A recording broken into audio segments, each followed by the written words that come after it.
Hello बच्चों, welcome back. चलिए आज हम लोग पढ़ेंगे क्या मैकेनिकल प्रॉपर्टीज ऑफ सॉलिड बच्चे, जो कि हम लोग आज पूरा चैप्टर देखने वाले हैं। बहुत ही इंपॉर्टेंट है, अच्छे से पढ़ना है बच्चे।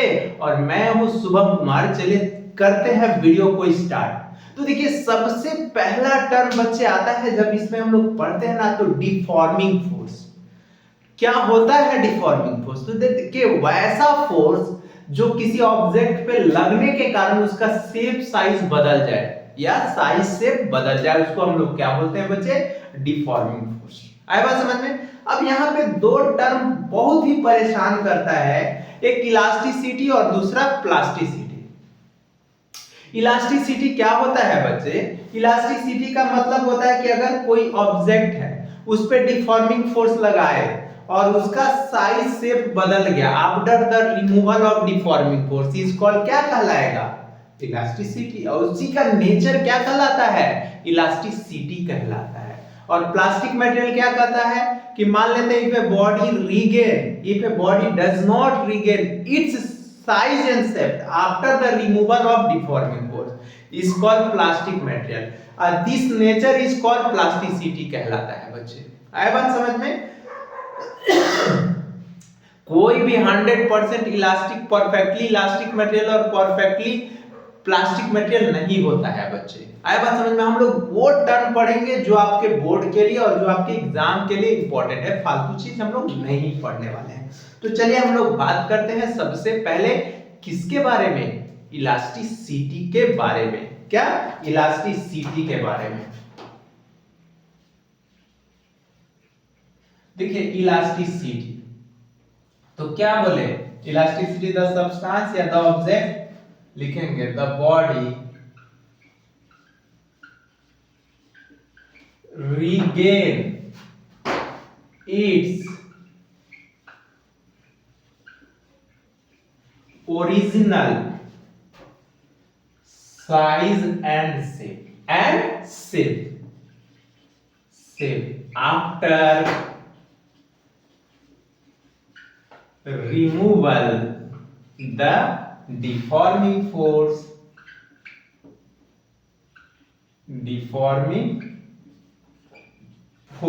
is called क्या कहलाएगा? is called elastic material कहलाएगा। मटेरियल कराएगा। And this phenomenon and this nature लिखते हैं अच्छा रहेगा। And this nature is called elasticity,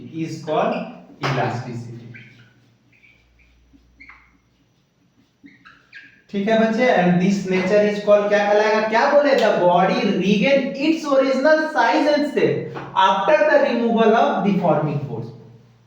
जैसे रबड़ या स्प्रिंग होता है, उसका भी अपना इलास्टिक लिमिट होता है। इलास्टिक लिमिट का मतलब वैसा मैक्सिमम स्ट्रेस जिसपे वो बॉडी अपने ओरिजिनल शेप साइज को रीगेन करता है, उससे ज्यादा नहीं। अब कोई मोटा तगड़ा आदमी कोई स्प्रिंग दे दिया, पकड़ के सीधा कर देगा, तो वैसा नहीं। मतलब उसका जितना इलास्टिक लिमिट है उतना ही आपको खींचना है। अगर खींच के छोड़ेंगे ना तो देखेंगे ओरिजिनल शेप और साइज में आ जाएगा। जैसे आप लोग रबड़ ही खींच के छोड़ते हो, देखते हो अपना ओरिजिनल शेप और साइज में आ जाता है। ये नहीं कि पकड़ के खींच दे तो कभी ओरिजिनल शेप साइज में आएगा ही नहीं। आ रहा है बात समझ में? तो उसी को हम लोग बोलते हैं। तो जैसे हम लोग यहाँ पे लिख सकते हैं रबड़।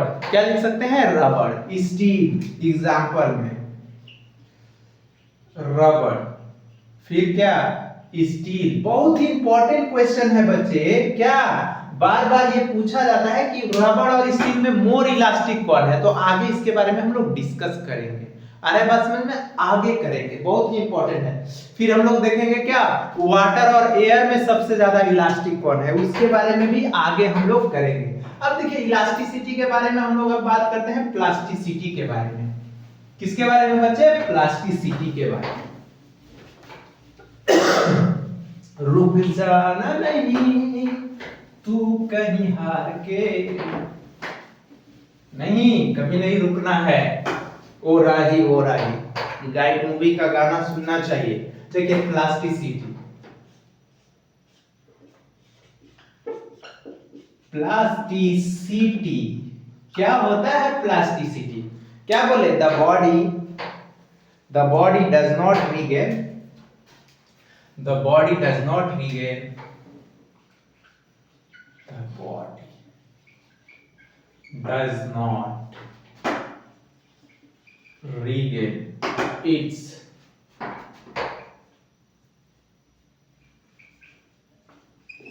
original size and shape after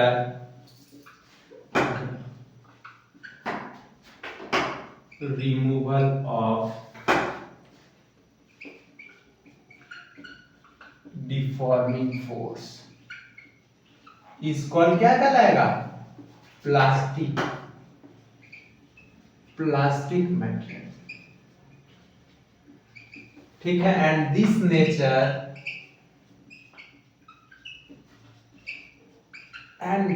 nature is called plasticity.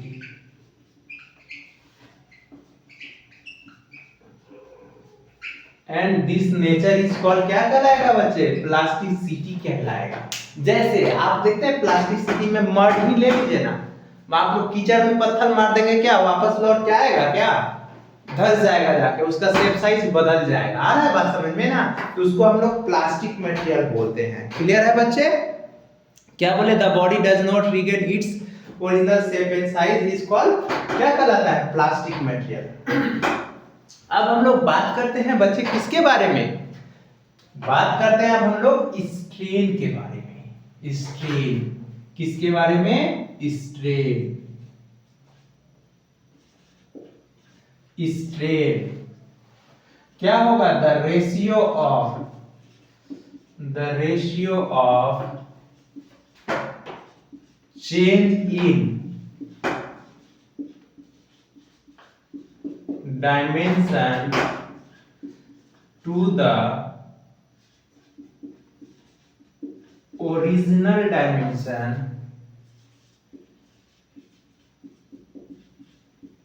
is called strain।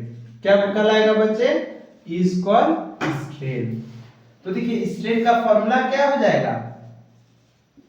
क्या लिखे strain? The ratio of change in dimension to the original dimension. Change in dimension to the, तो ये हो जाएगा चेंज इन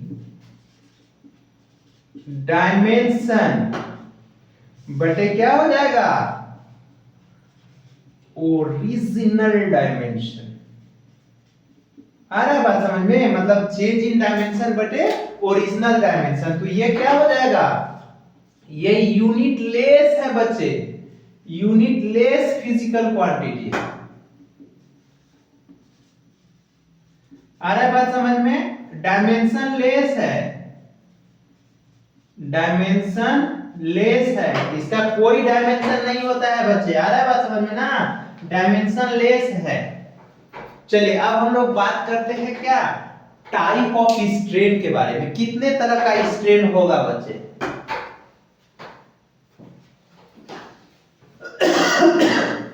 आ रहा है बात समझ में? अब देखते हैं टाइप ऑफ स्ट्रेन। स्ट्रेन कितने तरह का होता है? 3 टाइप्स का स्ट्रेन होता है। कौन कौन 3 टाइप्स का होता है बच्चे? बताइए। देखिए पहला लॉन्गिट्यूडिनल स्ट्रेन, दूसरा सेकेंड वाला कौन सा? वॉल्यूमेट्रिक स्ट्रेन, और तीसरा क्या होता है? टेंजेंशियल या उसको शेयरिंग स्ट्रेन भी बोलते हैं। स्ट्रेन 3 तरह का होता है। तो लिखेंगे there are 3 types of strain.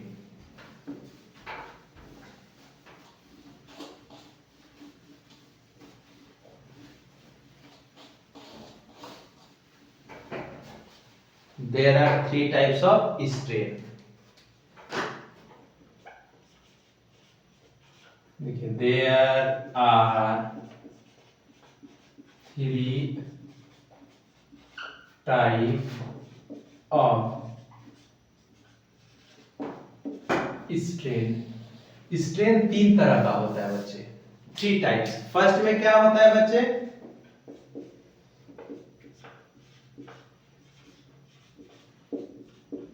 Tangential strain. Second क्या होता है?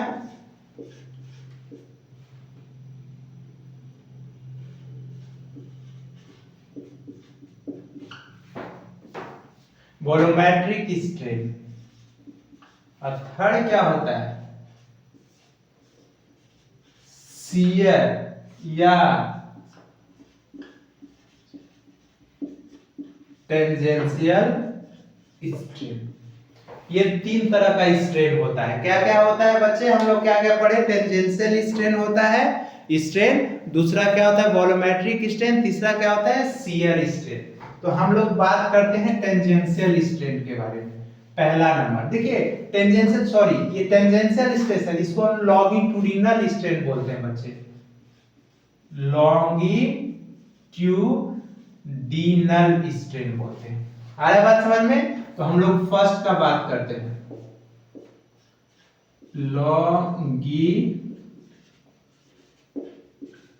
Longitudinal strain. ठीक है, तो लॉन्गिट्यूडिनल स्ट्रेन का मतलब क्या होता है, डिफॉर्मिंग फोर्स किधर काम कर रहा है, जिधर लेंथ बढ़ रहा है बच्चे, मतलब द रेशियो होगा change in length to the original length. क्या होगा, the ratio of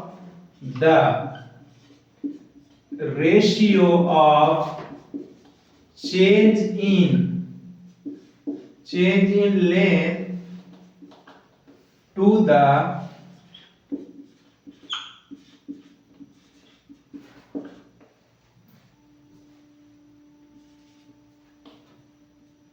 original length।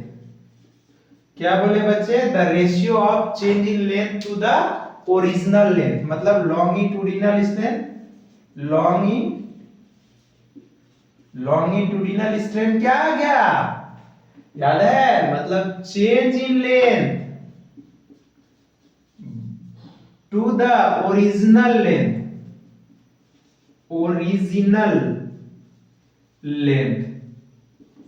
मतलब ये हो जाएगा बच्चे डेल्टा एल बटे कितना हो जाएगा, एल।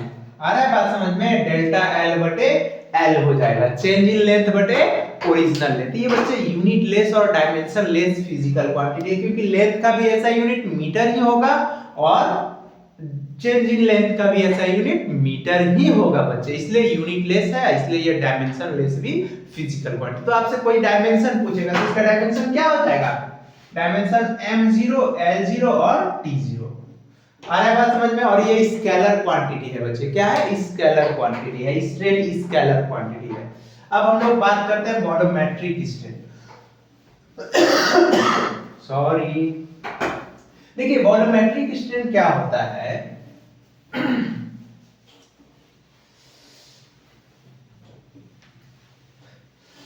खुद को इतना खर्च करो कि लोग तुम्हें गूगल पे सर्च करें, खुद को खर्च करना है बच्चे, खूब मेहनत करना है, खूब मतलब सेल्फ स्टडी खूब करना है, जितना कर सकते हैं जी जान लगा के बच्चे, यही तो आपका टाइम है, इसी में तो पढ़ना है।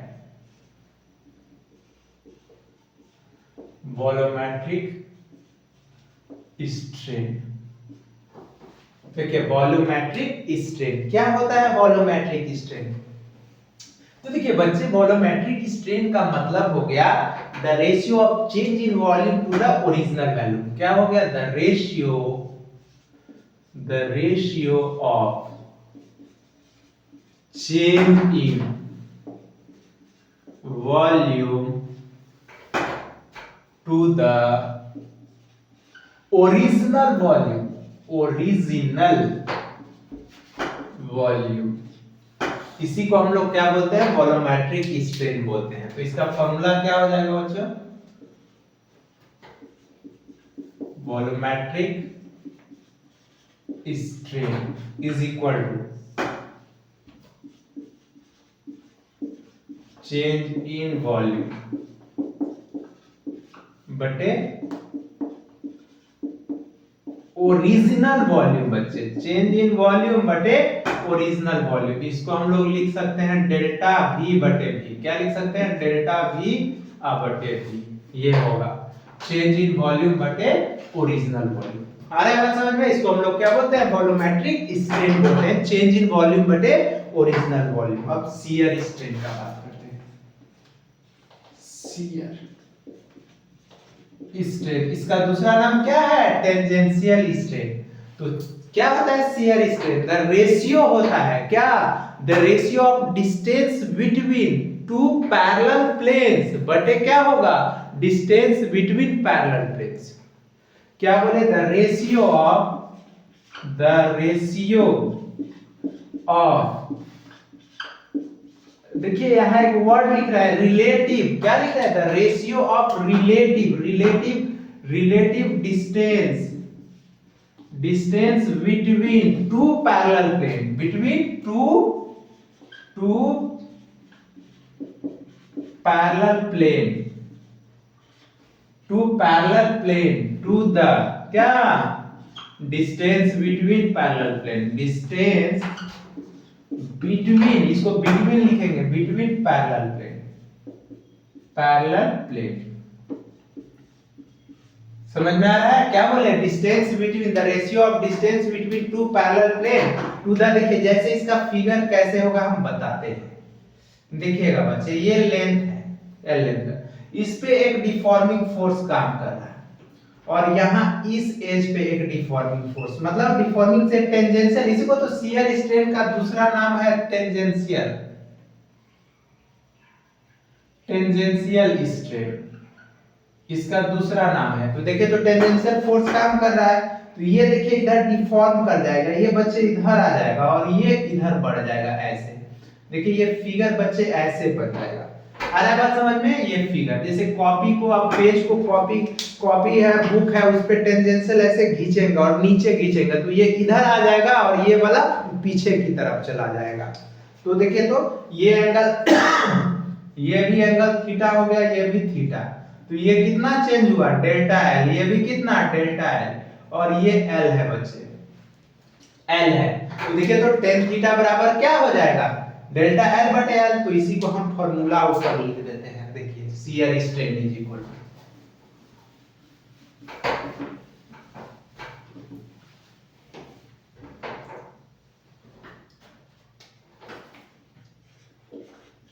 देखिए shear strain is equal to,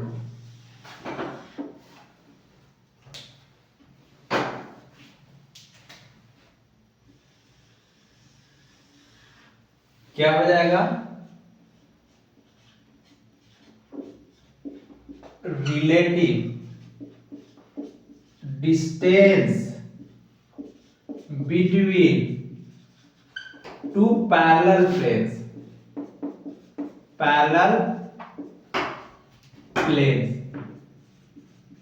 आ रहा है बात समझ में? बटे डिस्टेंस बिटवीन पैरेलल प्लेन।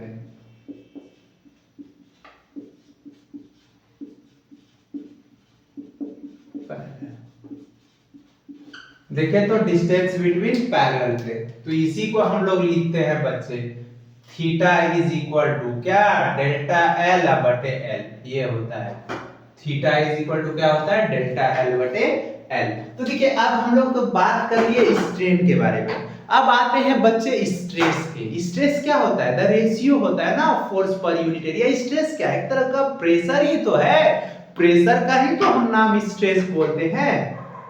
अरे बात समझ में? प्रेशर क्या है? प्रेशर को ही हम लोग स्ट्रेस बोलते हैं, फोर्स पर यूनिट एरिया, उसी को तो स्ट्रेस बोलते हैं। बहुत स्ट्रेस है तो वही तो है स्ट्रेस। अरे बात समझ में? देखिए बच्चे हर टर्म का अपना अपना वैल्यू है, उसका इंपॉर्टेंस है। जैसे आप टेंशन बोलते हैं, अब बहुत लोग बोलते हैं टेंशन बहुत है, स्ट्रेस बहुत है, दोनों में बहुत अंतर है बच्चे, दोनों में बहुत अंतर है। तो देखिए हम लोग बात करते हैं स्ट्रेस के बारे में। चलिए, हम लोगों को स्ट्रेस नहीं है, हम लोगों को मजा आ रहा है क्या? फिजिक्स पढ़ने में। आ रहा है बात समझ में? हम लोग बात करेंगे स्ट्रेस के बारे में। किसके बारे में? स्ट्रेस के बारे में। स्ट्रेस क्या होगा? Stress the ratio of force per unit area, the ratio of force per unit area is called stress.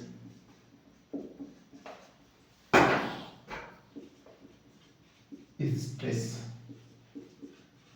Stress is equal to बच्चे हो जाएगा फोर्स अब बटे एरिया। आ रहा है बात समझ में? स्ट्रेस क्या हो जाएगा? फोर्स बटे एरिया। इसका एसआई यूनिट क्या होगा? एसआई यूनिट जो होगा इसका बच्चे न्यूटन बटे मीटर स्क्वायर। इसी को हम लोग 1 पास्कल बोलते हैं। 1 पास्कल बोलते हैं, 1 पीए बोलते हैं। सीजीएस यूनिट क्या होता है बच्चे? डाइन बटे सेंटीमीटर स्क्वायर।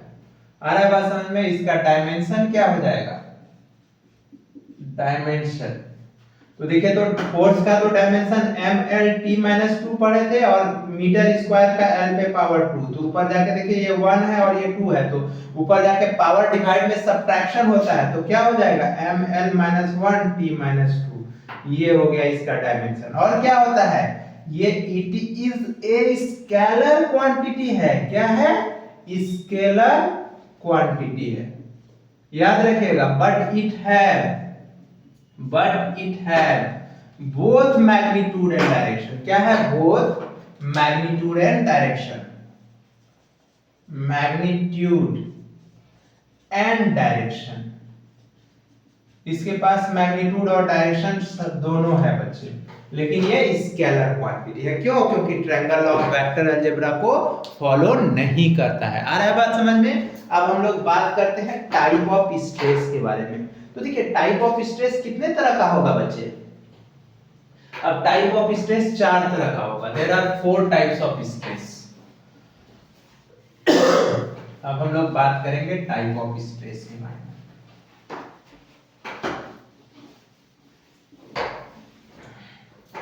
देखिए, हम लोग बात करेंगे टाइप ऑफ स्ट्रेस। बात करते हैं, देखिए बच्चे, type of stress. Type of stress, तो स्ट्रेस कितने तरह का होगा? फर्स्ट देखिएगा, फर्स्ट स्ट्रेस को हम लोग क्या बोलते हैं? Tensile stress. क्या बोलते हैं? Tensile stress. Tensile stress. Second बच्चे, कॉम्प्रेशनल। कॉम्प्रेशनल स्ट्रेस। थर्ड क्या होता है बच्चे? Hydraulic, hydrostatics stress. क्या बोलते हैं? हाइड्रोस्टैटिक्स होता है। नेक्स्ट क्या होता है? Hydrostatics, hydrostatics stress. और फोर्थ होता है बच्चे शियरिंग स्ट्रेस। शियरिंग या टेंजेंशियल स्ट्रेस। क्या होता है? शियरिंग या टेंजेंशियल स्ट्रेस। आ रहा है बात समझ में? शेयरिंग या, देखिए टेंसाइल स्ट्रेस क्या? The ratio of force per unit area होगा। आ रहा है बात समझ में? फोर्स पर यूनिट एरिया होगा। बस यहाँ पे क्या होगा? लेंथ इंक्रीज करेगा। किसके कारण? Under the deforming force. इसका क्या लिखेंगे? The ratio of force per unit area in the increasing in length in the या अंडर द डिफॉर्मिंग फोर्स। इसका क्या लिखेंगे? The ratio of force per unit area decrease in length under the deforming force. मतलब अगर deforming force लग रहा है और कॉम्प्रेस्ड हो रहा है, कंप्रेस्ड हो रहा है, तो वो कॉम्प्रेशनल स्ट्रेस है। देख लीजिए ना, गर्मी के दिन में रेलवे ट्रैक में देखिएगा एक्सपेंशन होता है, तो उसका गैप फिटेड कम हो जाता है। और ठंडी के दिन में कंप्रेशन होता है, जिसके कारण गैप बढ़ जाता है उसका, रेलवे ट्रैक का जो छोटा छोटा गैप स्ट्रिप जो रहता है, देखते हैं ना। और hydrostatic stress just like pressure है बच्चे। मतलब इसमें इक्वल, अगर कोई भी ऑब्जेक्ट को लिक्विड में डाल दे, लिक्विड उसके पेरीमीटर पे इक्वल प्रेशर एक्सर्ट करेगा, इक्वल प्रेशर और इक्वल फोर्स एक्सर्ट करेगा in unit cross sectional area में। मतलब अगर कोई भी ऑब्जेक्ट को लिक्विड में डाल देंगे तो लिक्विड क्या करेगा? उसके वॉल पे चारों तरफ से इक्वल प्रेशर और इक्वल फोर्स एक्सर्ट करेगा। वही इक्वल प्रेशर को हम लोग हाइड्रोस्टैटिक स्ट्रेस बोलते हैं। और टेंजेंशियल या शेयरिंग स्ट्रेस क्या होता है? तो the ratio of tangential force per unit area, the ratio of tangential force per unit area is called, क्या कहलाएगा? टेंजेंशियल स्ट्रेस कहलाएगा। आ गया बात समझ में? चलिए अब हम लोग बात करते हैं हुक्स लॉ के बारे में। किसके बारे में बच्चे? Hooke's law. सॉरी, अब बात करते हैं हुक्स लॉ। हुक्स लॉ क्या होता है? Hooke's law. तो देखिए यहां पे हुक्स लॉ में एक वर्ड यूज होता है, विद इन इलास्टिक लिमिट। क्या बोले? Within elastic limit. तो विद इन इलास्टिक लिमिट क्या होता है बच्चे? मतलब इलास्टिक लिमिट क्या बोले? वैसा मैक्सिमम स्ट्रेस, मतलब इलास्टिक लिमिट का डिफिनेशन बता रहे हैं, वैसा मैक्सिमम स्ट्रेस। अरे बात समझ में? वैसा मैक्सिमम स्ट्रेस जिस पे डिफॉर्मिंग फोर्स रिमूव करने पे वो ऑब्जेक्ट अपना ओरिजिनल शेप साइज को रिगेन कर लेता है, तो उसको इलास्टिक लिमिट बोलते हैं। तो क्या बोले कि when maximum stress act on a body when deforming force is removed then object regain its original shape and size is called elastic limit कहलाएगा। अरे बात समझ में? तो यहां पे लिखेंगे एक word, with in elastic limit. Within elastic limit क्यों लिखे बच्चे? देखिए दुनिया में कोई भी चीज 100% परफेक्ट नहीं है, सबका कोई ना कोई कमजोरी है बच्चे, कोई ना कोई कमजोरी जरूर है। क्यों? अगर यही मेटेरियल हम बोलते 100% इलास्टिक है, मतलब वो अपने ओरिजिनल शेप साइज में, वैसा कुछ नहीं। अगर उसका लिमिट जो है, जितना वो डिफॉर्मिंग फोर्स को सह सकता है, उससे ज्यादा कोई ताकतवर इंसान उस पर फोर्स लगा देगा तो वो डिफॉर्म हो जाएगा, अपना ओरिजिनल शेप साइज को चेंज कर देगा, फिर से वो रिगेन नहीं करेगा। इसलिए हम बोले कि उसके लिमिट में रह के वो काम करना है कि इतना फोर्स लगने पे डिफॉर्म हो जाएगा, तो उससे कम फोर्स लगाना है, उसी को हम लोग बोले इलास्टिक लिमिट। आ रहा है बात समझ में? अब जैसे विद इन इलास्टिक लिमिट क्या होगा? स्ट्रेस इज डायरेक्टली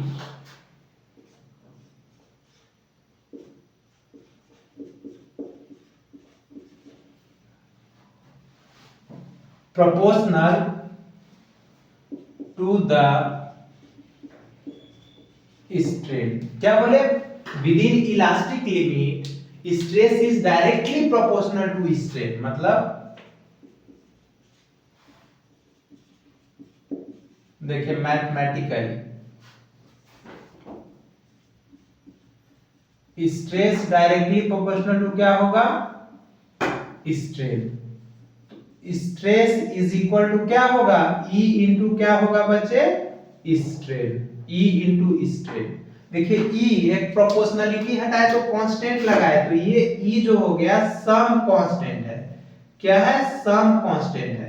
इसको हम लोग कॉल्ड, आल्सो कॉल्ड बोलते हैं बच्चे, आल्सो कॉल्ड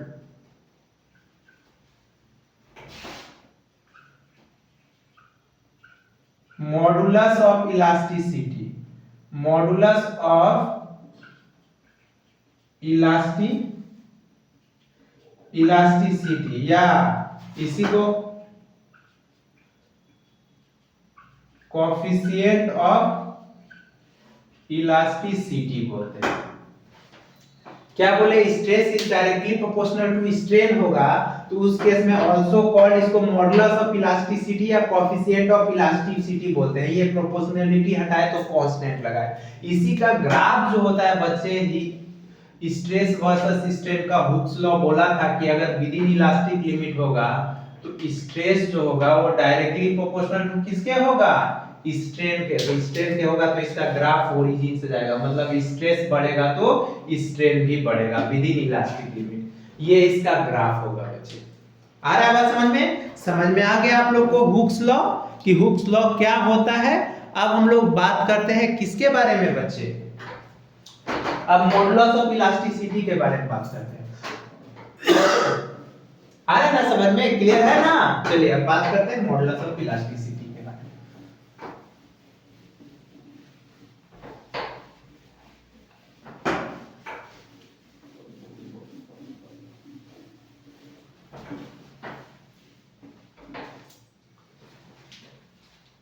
अब हम लोग बात करते हैं मॉडुलस ऑफ इलास्टिसिटी।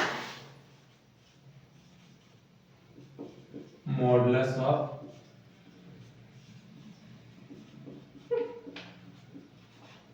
इलास्टिसिटी। देखिए बच्चे, मॉडुलस ऑफ इलास्टिसिटी क्या होता है? अभी हम लोग देखते हैं, इसको कैपिटल ई से डिनोट करते हैं। क्या करते हैं? इसको कैपिटल ई से डिनोट करते हैं मॉडुलस ऑफ इलास्टिसिटी को, कैपिटल ई। तो क्या हो गया? The ratio of stress to the, क्या बोले? The ratio of stress to the strain is called modulus of elasticity या कोफिशिएंट। इसी का दूसरा नाम है कोफिशिएंट ऑफ इलास्टिसिटी।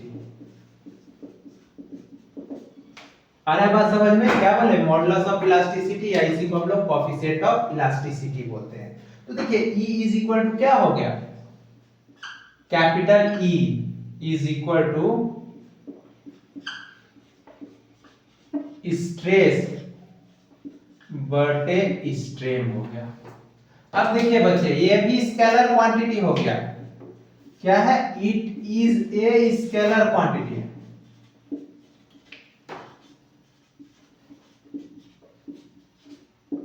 आ रहा है बात समझ में? ये भी स्केलर क्वांटिटी है। और क्या है बच्चे? ये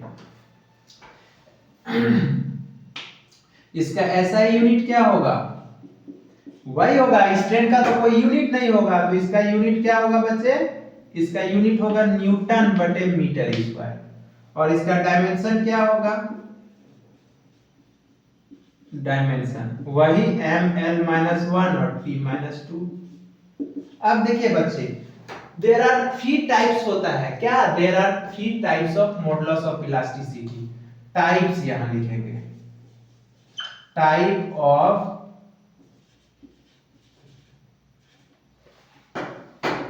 मॉडुलस ऑफ इलास्टिसिटी। देखिए, तो types of modulus of elasticity कितने टाइप्स का होगा? तो ये भी 3 तरह का होगा। कौन कौन होगा बच्चे टाइप ऑफ में? देखिए, फर्स्ट टाइप होगा, आपका याद रखिएगा, first type Young's modulus. Young's modulus of elasticity, इसको हम लोग Y से डिनोट करते हैं। सेकेंड क्या होता है? बल्क मॉडुलस, इसको हम लोग K से डिनोट करते हैं। और थर्ड क्या होता है बच्चे? थर्ड होता है shear modulus, modulus of rigidity, modulus of rigidity, इसको एटा लिखते हैं बच्चे। देख रहे हैं? एटा 3 तरह का होता है। क्या बोले? मॉडुलस ऑफ इलास्टिसिटी कितने तरह का होता है बच्चे? 3 तरह का। कौन कौन? Young's modulus of elasticity, bulk modulus of elasticity और मॉडुलस ऑफ रिजिडिटी, 3 तरह का। अब यंग्स मॉडुलस क्या काम करता है? यंग्स मॉडुलस मतलब कोई रॉड है, उसमें हमको देखना है।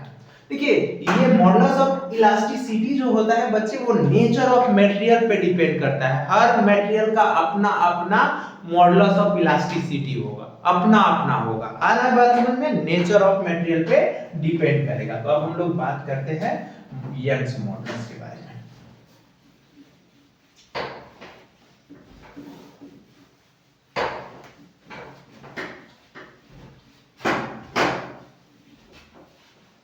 यंग्स मॉडुलस, देखिए Young's modulus, Young's modulus of elasticity, इसको Y से लिखेंगे। तो क्या होगा Y से? तो इसका डेफिनेशन क्या होगा बच्चे? Within elastic limit, within elastic limit. क्या होगा within elastic limit? The ratio of, क्या बोले? The ratio of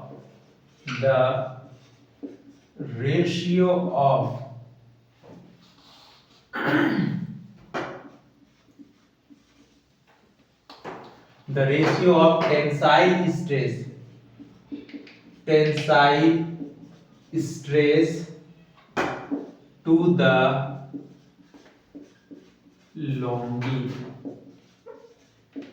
longitudinal strain.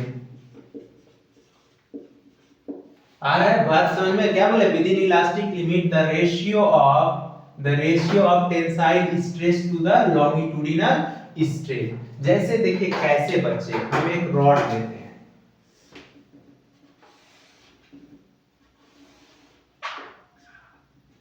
देखिए यहाँ पे एक फोर्स F काम कर रहा है। आ रहा है बात बच्चे समझ में? F फोर्स एक काम कर रहा है, इसको F फोर्स। तो ये ऑब्वियसली है कि इसका लेंथ बढ़ेगा बच्चे, ये L लेंथ है, तो देखिए इसका लेंथ बढ़ गया। मतलब देखिए कोई भी मोटा रॉड है, अगर उसका लेंथ बढ़ेगा तो क्या होगा? वो स्लिम होगा, पतला होगा ना बच्चे। देखिए ये पतला हो गया तो इसका लेंथ कितना बढ़ गया? ये वाला लेंथ, ये लेंथ इसका डेल्टा L हो गया, ये वाला लेंथ ये डेल्टा L हो गया। आ रहा है ना? और इसका एरिया कितना है रॉड का? A है। तो देखिए तो इसका अब यंग्स मॉडुलस क्या हो गया?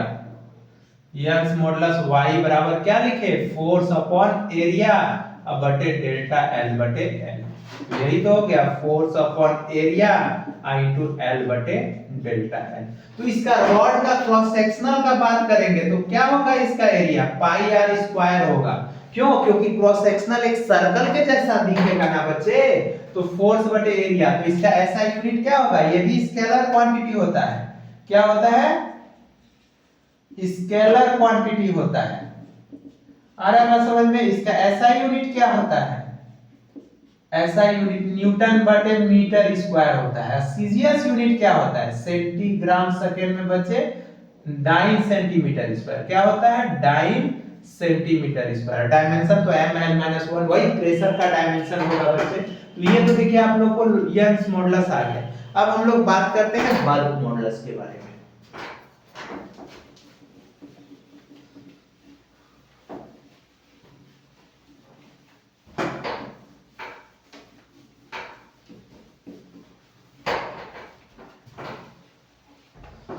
अब बात करते हैं बल्क मॉडुलस।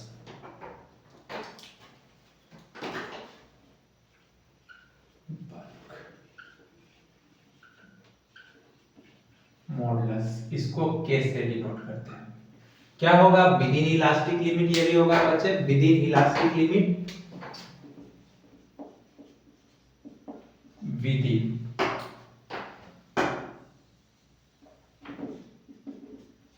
इलास्टिक लिमिट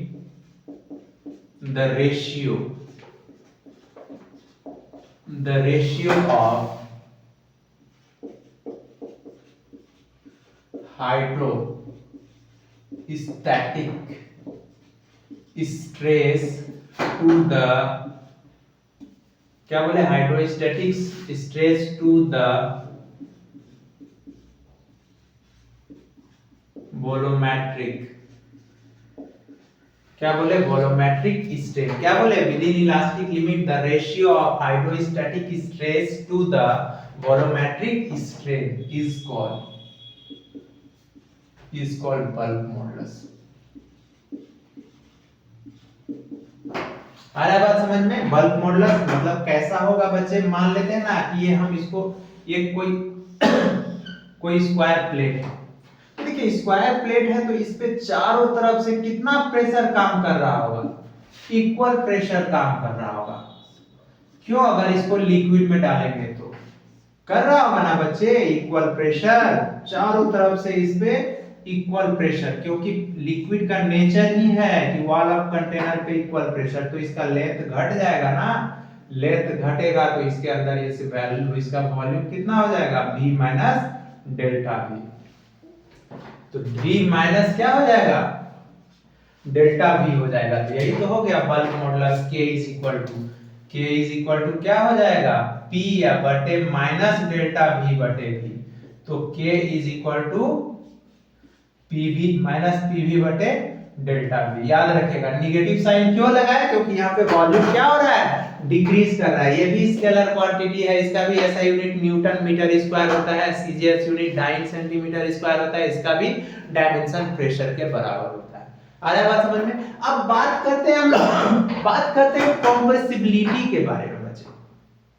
तो कॉम्प्रेसिबिलिटी जो होता है बच्चे और बल्क मॉडुलस जो होता है, ये दोनों एक दूसरे के इनवर्स होता है। मतलब बल्क मॉडुलस जो होता है वो रेसिप्रोकल होता है कंप्रेसिबिलिटी का, या कंप्रेसिबिलिटी जो होता है बच्चे वो रेसिप्रोकल होता है बल्क मॉडुलस का। इसी कारण से तो देखते हैं कंप्रेसिबल सबसे ज्यादा गैस होता है, तब लिक्विड तब सॉलिड, और बल्क मॉडुलस सबसे ज्यादा सॉलिड का, देन लिक्विड का, देन गैस का। इसी कारण से आपसे एक क्वेश्चन पूछेगा बच्चे कि रबड़ और स्टील में कौन ज्यादा इलास्टिक मटेरियल है, क्या बताएंगे? स्टील? नहीं नहीं, रबड़ बच्चे। क्यों? रबड़ is more elastic than steel. क्यों बच्चे? डिफिनेशन में ही छिपा हुआ है, क्योंकि वो ओरिजिनल शेप साइज को तुरंत रीगेन कर लेता है। आ रहा है बात समझ में? अगर डिफॉर्मिंग फोर्स को रिमूव करेंगे तो ओरिजिनल शेप साइज, क्योंकि देखिए इंटरमॉलिक्यूलर जो होता है उसका स्पेस कितना कम है, टाइटली पैक्ड है। Intermolecular force of attraction solid का बहुत ज्यादा है, स्टील का। ये सब आप पढ़ेंगे ना, याद रखें कि रबड़ इज मोर इलास्टिक देन क्या? स्टील। वो भी लिख देंगे ना।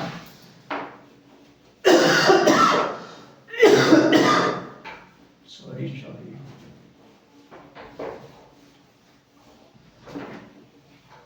क्या बोले? कॉम्प्रेसिबिलिटी।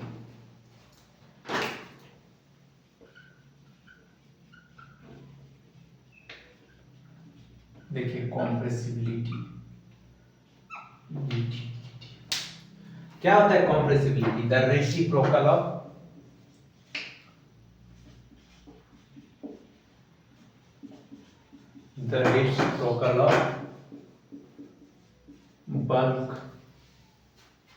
Bulk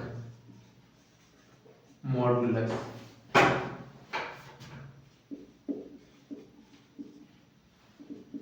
elasticity.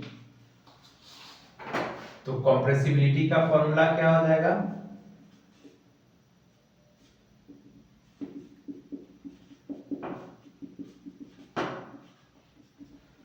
वन बटे बल्क मॉडुलस ऑफ इलास्टिसिटी है बच्चे। तो इसका ऐसा यूनिट क्या हो जाएगा? इसका ऐसा यूनिट, इसका तो न्यूटन बटे मीटर स्क्वायर है, तो इसका मीटर स्क्वायर बटे न्यूटन हो जाएगा। आ रहा है बात समझ में? ये हो जाएगा। और देखिए कॉम्प्रेसिबिलिटी जो होता है बच्चे, कॉम्प्रेसिबिलिटी सबसे ज्यादा किसका होता है? कॉम्प्रेसिबिलिटी आप लोग को पता है, गैस का, तब लिक्विड का, तब किसका? सॉलिड का। और बल्क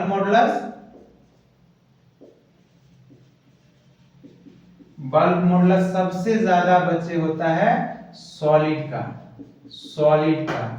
फिर लिक्विड का, फिर किसका? गैस का। ये होता है। अब देखिए बच्चे एक बात याद रखिएगा नोट में। क्या नोट में? रबड़ जो होता है मोर इलास्टिक देन होता है स्टील।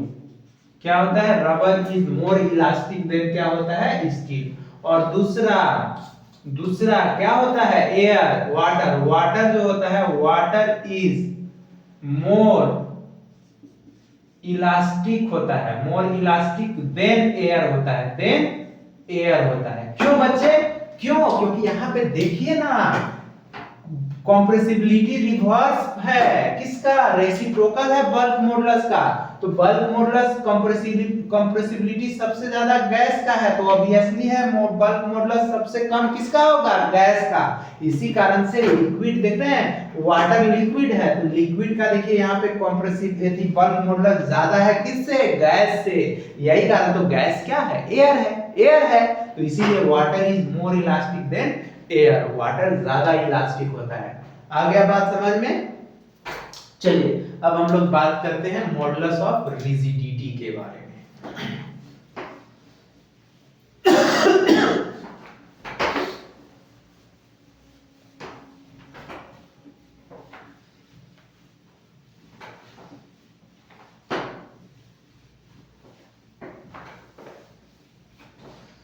Modulus of rigidity.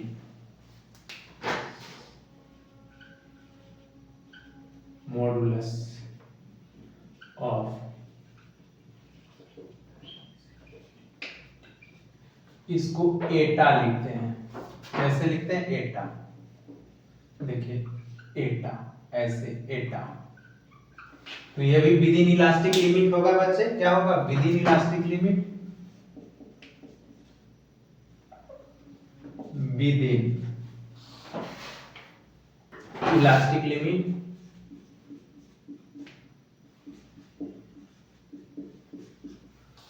क्या होगा? द रेशियो होगा किसका? The ratio of tangential stress और to the shear strain. The ratio of, the ratio of tangential stress to the shear strain। ये होगा the ratio of tangential stress to the shear strain. ये अभी अभी diagram हम बताए ना, ये फिगर बच्चे, जैसे ये मान लेते हैं बुक है, बुक का हम बुक के देखिए टेंजेंशियल मतलब यहाँ पे टेंजेंशियल फोर्स इधर काम कर रहा है, ये F, ठीक है। ये डिफॉर्मिंग फोर्स इधर काम कर रहा है और इस पे डिफॉर्मिंग फोर्स किधर काम कर रहा है बच्चे? इधर F। अरे बच्चे तो देखिए, तो अब यहां पे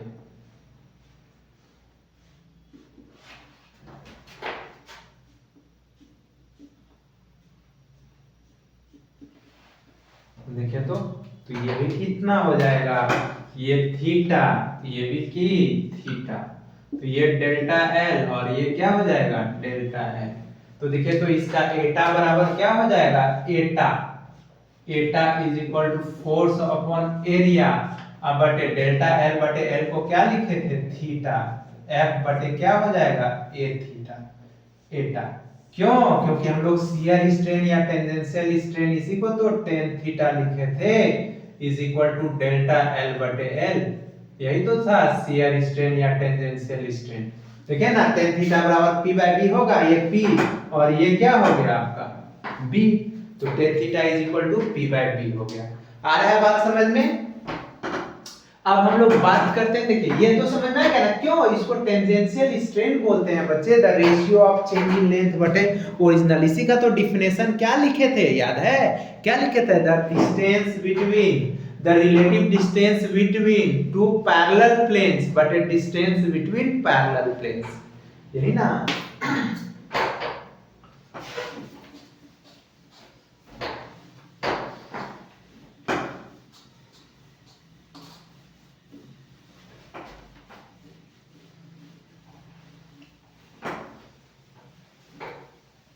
देखिए एक्सप्रेशन हम लोग देखने जा रहे हैं बच्चे इलास्टिक पोटेंशियल एनर्जी का।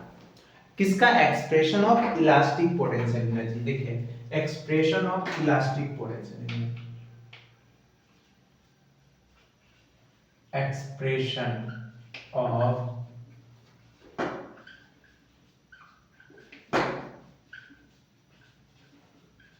Potential,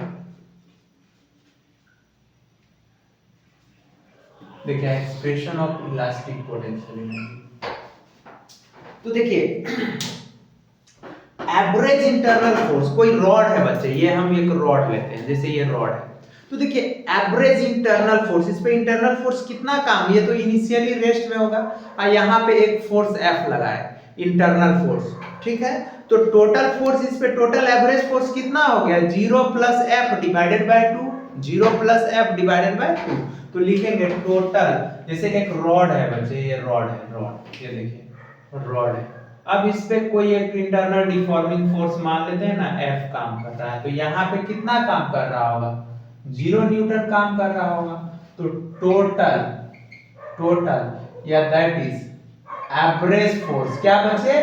average force, average force तो इज इक्वल टू क्या होगा? 0 प्लस F बाय 2, तो क्या हो जाएगा? F by 2। ठीक है। अब देखिए जब ये काम कर रहा होगा बच्चे, अगर फोर्स अगर उधर मान लेते हैं कॉम्प्रेशनल होगा, या तो मान लेते हैं हम ना ये कॉम्प्रेशनल होगा, या तो मान लेते हैं टेंजेंसी होगा, इलोंगेट कर रहा होगा, टेंसाइल होगा, तो यहाँ पे कितना चेंज हुआ होगा, डेल्टा एल हुआ होगा, हुआ वाला डेल्टा एल। तो वर्क डन क्या रहा होगा, वर्क डन कितना किया होगा, W इज इक्वल टू क्या, F/2 I into delta L, change in length, यही ना किया होगा। तो देखिए तो वर्क डन ऑलवेज स्टोर किसमें होता है, work done always store in the form of, किसमें, इन द फॉर्म ऑफ, याद रखिएगा, elastic potential energy, elastic potential energy, ठीक है, इलास्टिक पोटेंशियल एनर्जी में, ठीक है। तो देखिए तो इलास्टिक पोटेंशियल एनर्जी क्या होगा, तो U इज इक्वल टू, तो देखिए तो फोर्स बटे 2 I इंटू डेल्टा एल। अब देखिए इसी को ऐसे लिख सकते हैं 1/2, देखिए फोर्स बटे एरिया, अपने मन से एरिया लिख लिया, यहाँ पे डेल्टा एल बटे एल कर दिए, तो देखिए ए एल अपने मन से किए तो ऊपर भी तो एल लिख सकते हैं, एल लिख सकते हैं। तो देखिए तो बच्चे अब फोर्स बटे एरिया स्ट्रेस हो गया, डेल्टा एल बटे एल स्ट्रेन हो गया, और ये क्या हो गया, वॉल्यूम हो गया।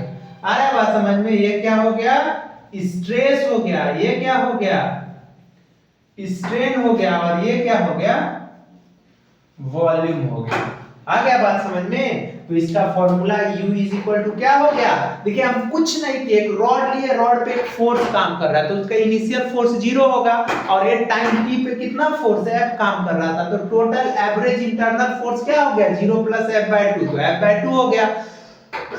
अब चेंज इन लेंथ के कारण कितना वर्क डन हुआ, W बराबर F/2 इनटू डेल्टा L हुआ, तो वर्क डन ऑलवेज स्टोर होगा in the form of elastic potential energy, तो U इज इक्वल टू क्या हो गया, F/2 इनटू डेल्टा L, तो 1/2 F/A into delta L/A, A into L।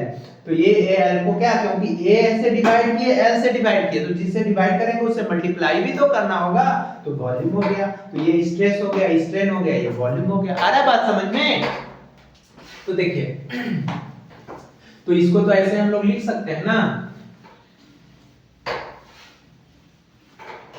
तो इलास्टिक पोटेंशियल एनर्जी बराबर U इज इक्वल टू क्या आ गया, 1/2 stress into strain into volume, ये हो गया। अब देखिए हम लोग इलास्टिक पोटेंशियल एनर्जी हो गया, अब पोटेंशियल हम लोग मान लेते हैं ना, इलास्टिक पोटेंशियल एनर्जी डेंसिटी देखते हैं बच्चे, पोटेंशियल एनर्जी डेंसिटी, या हम लोग उसी को क्या बोलते हैं, इलास्टिक पोटेंशियल एनर्जी डेंसिटी। तो देखिए इलास्टिक पोटेंशियल एनर्जी डेंसिटी क्या होता है, इलास्टिक पोटेंशियल एनर्जी डेंसिटी, इसको हम लोग U से लिखते हैं, क्या बोले, इलास्टिक पोटेंशियल एनर्जी डेंसिटी, इसको या पोटेंशियल एनर्जी डेंसिटी लिखते हैं ना, अच्छा रहेगा। क्या लिखेंगे, पोटेंशियल एनर्जी डेंसिटी,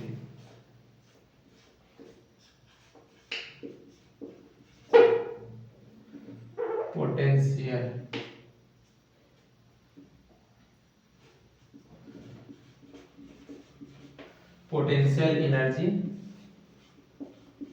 डेंसिटी, इसको बच्चे स्मॉल u से लिखते हैं, क्या लिखते हैं, स्मॉल u से। ये वो रेशियो होता है, क्या होता है, द रेशियो ऑफ, याद रखेगा, द रेशियो ऑफ, देख रहे हैं, द रेशियो ऑफ, याद रखिएगा क्या, डेंसिटी जिसमें लग गया ना बच्चे, कोई भी चीज में, जैसे प्रेशर एनर्जी डेंसिटी, प्रेशर बटे वॉल्यूम, अब पोटेंशियल एनर्जी डेंसिटी मतलब पोटेंशियल एनर्जी बटे वॉल्यूम, और ग्रेडियंट जिसमें लग गया उसको डिस्टेंस से डिवाइड करते हैं। आ रहा है बात समझ में। तो क्या बोले, the ratio of,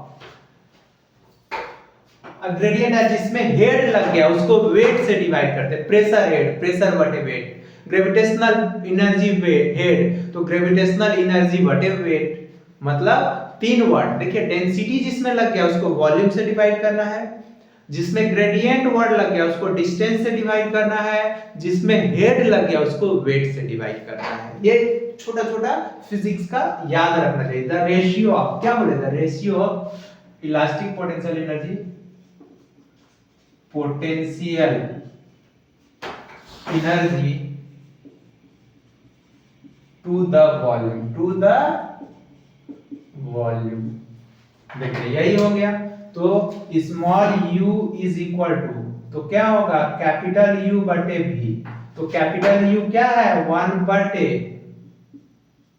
stress into strain बटे वॉल्यूम, और डिवाइडेड बाय यहां पे क्या हो गया, वॉल्यूम, क्योंकि ये तो हम लोगों का वॉल्यूम है, ये तो हम लोगों का क्या है, वॉल्यूम है। तो देखिए, तो ये वॉल्यूम वॉल्यूम कट गया, तो स्मॉल u का फॉर्मूला क्या आ गया, 1/2 इंटू स्ट्रेस इंटू स्ट्रेन। तो एक बात यहां पे ये भी याद रखिएगा, y बराबर क्या पढ़े थे, स्ट्रेस बटे स्ट्रेन, यंग्स मॉडुलस। तो स्ट्रेस बराबर क्या हो जाएगा, स्ट्रेस बराबर क्या होगा, y इंटू स्ट्रेन।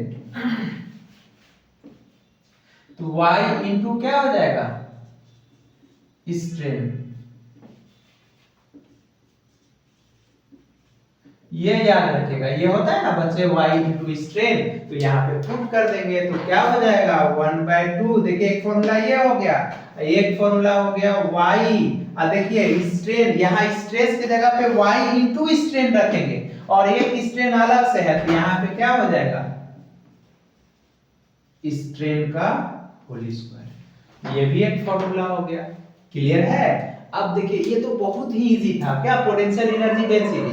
तो क्या, the ratio of potential energy बटे volume, the ratio of potential energy बटे वॉल्यूम। तो देखिए, तो U is equal to capital U बटे V, इसको स्मॉल u से लिखते हैं डेंसिटी को।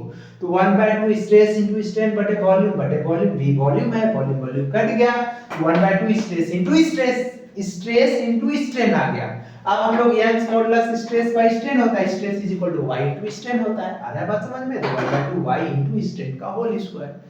अपने मेहनत से लर्न कीजिए, जी जान लगाइए बच्चे। आ रहा है बात समझ में। अब हम लोगों का क्या बच रहा है, पॉइसन रेशियो। क्या बच रहा है, पॉइसन रेशियो। अब हम लोग बात करेंगे पॉइसन रेशियो के बारे में। सॉरी बच्चे, खांसी हो गया आज।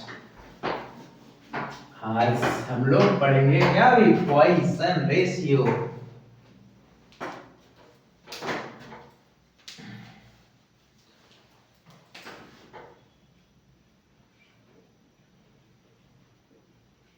Poisson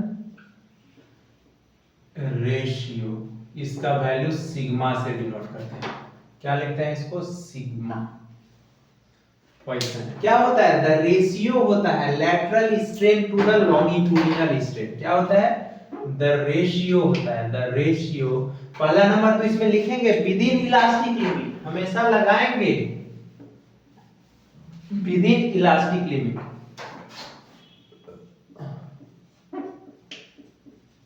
with in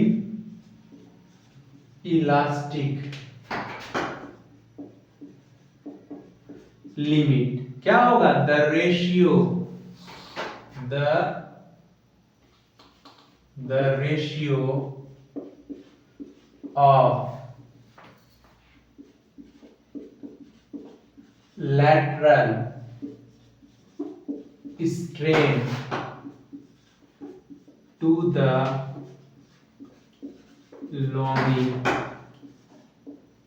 longitudinal strain। क्या बोले बच्चे, the ratio of within elastic limit, the ratio of lateral strain to the longitudinal strain, इसी को बोलते हैं पॉइसन रेशियो। तो देखिए इसका डायग्राम देखते हैं, तब आपको समझ में आएगा। सॉरी बच्चे, देखिए यहाँ पे डायग्राम देखते हैं, एक्सप्रेशन इसका कैसे होगा। देखिए इसका डायमीटर कितना है, कैपिटल D है, डायमीटर कैपिटल डी है और इसका लेंथ कितना है बच्चे, कैपिटल है। अब देखिए इसका देखिए कोई भी इसका लेंथ बढ़ेगा तो ये पतला तो होगा ना बच्चे, क्यों पतला होगा, याद है कि कोई भी चीज को अगर फ्रीली हैंग करेंगे बच्चे तो उसको कौन परेशान करेगा, ग्रेविटी, ग्रेविटी परेशान करेगा तो वो इलोंगेट करेगा ना, उसमें एक्सपेंशन होगा ना बच्चे। तो देखिए एक्सपेंशन हो गया, तो एक्सपेंशन हो गया तो ये डिस्टेंस इसका कितना हो गया, ये वाला डिस्टेंस इसका डेल्टा एल हो गया, ये वाला डेल्टा एल, इसको हम लोग डेल्टा एल मान लेते हैं। और ये डायमीटर कितना हो गया, डेल्टा डी हो गया। ये चेंज कितना हो जाएगा, इसको ऐसे लिखते हैं, कितना चेंज हुआ होगा, ये छोटा होगा पतला हुआ होगा तो ये चेंज हो गया होगा d माइनस डेल्टा डी हुआ होगा ना। तो देखिए तो लैटरल स्ट्रेन, तो हम लोग पॉइसन रेशियो को क्या लिखे, Poisson ratio sigma is equal to, तो क्या डिफिनेशन होगा, लैटरल स्ट्रेन, ये यूनिटलेस फिजिकल क्वांटिटी है, लॉन्गिट्यूडिनल स्ट्रेन। आ रहा है बात समझ में। तो देखिए लैटरल स्ट्रेन का मतलब होता है डायमीटर का चेंज बच्चे, तो माइनस डेल्टा डी बटे डी आई बटे क्या होगा, डेल्टा एल बटे एल। ये निगेटिव साइन क्यों आया, क्योंकि लैटरल स्ट्रेस और लॉन्गिट्यूडिनल स्ट्रेस का डायरेक्शन अपोजिट है, निगेटिव। ये हो गया फॉर्मूला इसका, तो क्या होगा माइनस डेल्टा डी बटे डी इंटू एल बटे डेल्टा एल। और ये यूनिटलेस है, ये भी देखिए ना, डायमीटर बटे डायमीटर, मीटर बटे मीटर, तो यूनिटलेस, मीटर बटे metre, unitless, unitless physical quantity है। लेकिन बट निगेटिव साइन क्या कर रहा है, इंडिकेट कर रहा है दैट, क्या निगेटिव साइन इंडिकेट दैट कर रहा है बच्चे कि इसका रेशियो क्या है, डायरेक्शन जो है, direction of lateral strain is opposite है, अपोजिट है टू द किसके, लॉन्गिट्यूडिनल स्ट्रेन, लॉन्गिट्यूडिनल स्ट्रेन के। आ रहा है बात समझ में। और सिग्मा का वैल्यू याद रखिएगा बच्चे, सिग्मा का वैल्यू जो होता है, पॉइसन रेशियो का वैल्यू जो होता है सिग्मा का, ये 0 से कितना होता है, मतलब 1 से, मतलब माइनस 0.0 से 0.5 के बीच होता है, ये होता है, मतलब इसको याद मत रखिए, ठीक है। इसको समझ में आ गया। बस अब एक चीज बचा हुआ है हम लोगों का, क्या बच्चे, क्या बचा है, स्ट्रेस स्ट्रेन कर्व बचा है। क्या बचा है, स्ट्रेस स्ट्रेन कर्व, बस उसको करा देंगे तो ये चैप्टर का क्या हो गया, द एंड हो जाएगा बच्चे। आ रहा है बच्चे, देखिए हम लोग अच्छे से पढ़े तो ये चैप्टर खत्म हो गया ना। कुछ है चैप्टर में, कुछ था, नहीं था, नहीं ना था, देखते हैं। देखिए बच्चों ये क्या था हम लोगों का, स्ट्रेस स्ट्रेन कर्व बचा हुआ था, तो वही बोले थे कि कर्व था स्ट्रेस और स्ट्रेन का। तो हुक्स लॉ क्या बताता है बच्चे, हुक्स लॉ ये बोलता है कि स्ट्रेस जो होता है वो डायरेक्टली प्रोपोर्शनल टू स्ट्रेन होता है, कब, विद इन इलास्टिक लिमिट। तो यहीं तक है, देख रहे हैं, ये लिमिट है, प्रोपोर्शनल लिमिट है। यहां से देखिए, यहां से मैक्सिमम फोर्स, अब यहां पे देखिए इलास्टिक लिमिट है, यहां से ये अपना शेप और साइज को चेंज करना चालू कर दिया, मतलब O से लेके A तक को हम लोग इलास्टिसिटी बोलते हैं, मतलब इलास्टिक मटेरियल बोलते हैं। और B क्या हो गया, इलास्टिक लिमिट हो गया, मतलब B के बाद ये अपना लॉस कर दिया इलास्टिसिटी को। क्या लॉस कर दिया, अब ये ओरिजिनल शेप साइज में लौट के नहीं आएगा। तो यही C देखिए, O से O डैश को हम लोग परमानेंट सेट बोल रहे हैं। इसके बाद से C से जैसे आगे बढ़े बच्चे तो वो प्लास्टिसिटी हो गया, और D पे आए तो वो फ्रैक्चर के कगार पे आ गया, और E पे फ्रैक्चर हो गया पॉइंट। ये ग्राफ याद रखिएगा स्ट्रेस और स्ट्रेन कर्व का। तो बच्चे ये चैप्टर हम लोगों का क्या हो गया, समाप्त हो गया, पूरे चीज हम लोग इसमें पढ़ चुके हैं। चलिए अब हम लोग नेक्स्ट लेक्चर मिलते हैं ग्रेविटेशन को वन शॉट्स वीडियो में लेके। आप लोग तब तक अपना ख्याल रखिए, थैंक यू।